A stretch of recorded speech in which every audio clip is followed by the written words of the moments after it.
আজকের যে শাসন বাংলাদেশের মানুষ স্বাধীনতার পর যে সমস্ত বৈষম্যহীন যে সমাজ কিংবা বৈষম্যহীন মুক্ত যে বাংলাদেশ আমাদের স্বপ্ন ছিল, যারা মুক্তিযোদ্ধা ছিল তাদের যে স্বপ্ন ছিল, আমরা জানি আজকে 54 বছর পরেও সেই কাঙ্ক্ষিত যে স্বপ্ন তা হচ্ছে বাস্তবে রূপদান করতে পারেনি।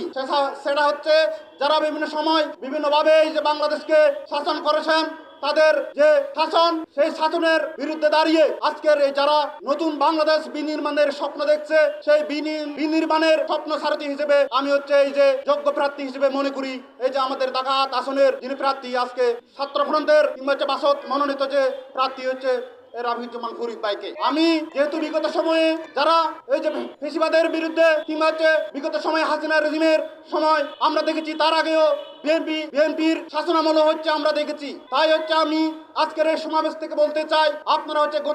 গতানুগতিক যারা হচ্ছে শাসন করেছেন বাংলাদেশকে, আপনাদের ভাবতে হবে গতানুগতিকের যে শাসনামল সেই শাসনামলের বাইরে গিয়ে আপনাদেরকে আজকে নতুন করে হচ্ছে ডাকাত আসনের বাসিন্দা থেকে শুরু করে সারা বাংলাদেশের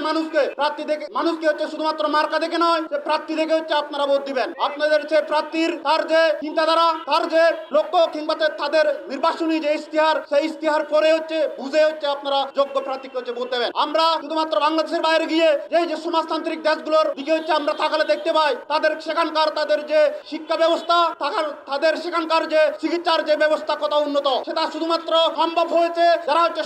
সমাজতন্ত্রের নীতি অনুসরণ করে বিদায় তাদের সেসব দেশগুলোতে আজকে আমরা দেখতে পাই তাদের যে শিক্ষার যে ব্যবস্থা কিংবা যে চিকিৎসার যে ব্যবস্থা কিংবা সেখানকার মানুষের যে মৌলিক অধিকার পূরণে যারা হচ্ছে বদ্ধপরিকর, সেটা হচ্ছে একমাত্র সমাজতান্ত্রিক দল যারা রয়েছে, যে সমস্ত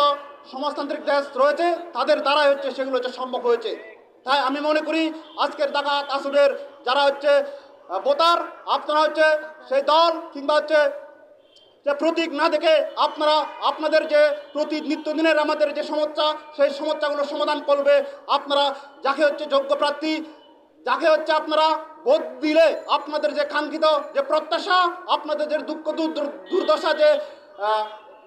লাঘব হবে, আমি একমাত্র মনে করি সেটা হচ্ছে একমাত্র আজকের যে আসনের যে প্রার্থী, সেই প্রার্থীর মধ্য দিয়ে আপনাদের সেই সমস্যা সমাধান হবে। আমি আর বেশি বক্তব্য বাড়াচ্ছি না। আমি আজকের যে প্রার্থী বাসদ মার্ক্সবাদীর যে মনোনীত যে প্রার্থী কিংবা আমাদের সমর্থিত যে প্রার্থী রাফিজুজ্জামান যে ফরিদ ভাইয়ের জন্য শুভকামনা জানিয়ে আমাদের আগামীর যে 12 তারিখ, আমি আগামীর 12 তারিখ সারাদিন খাসি মার্কায় ভোট দিন এই বক্তব্য জানিয়ে আমি এই প্রত্যাশা জানিয়ে এবং শুভকামনা জানিয়ে আমি আমার বক্তব্য এখানে শেষ করছি।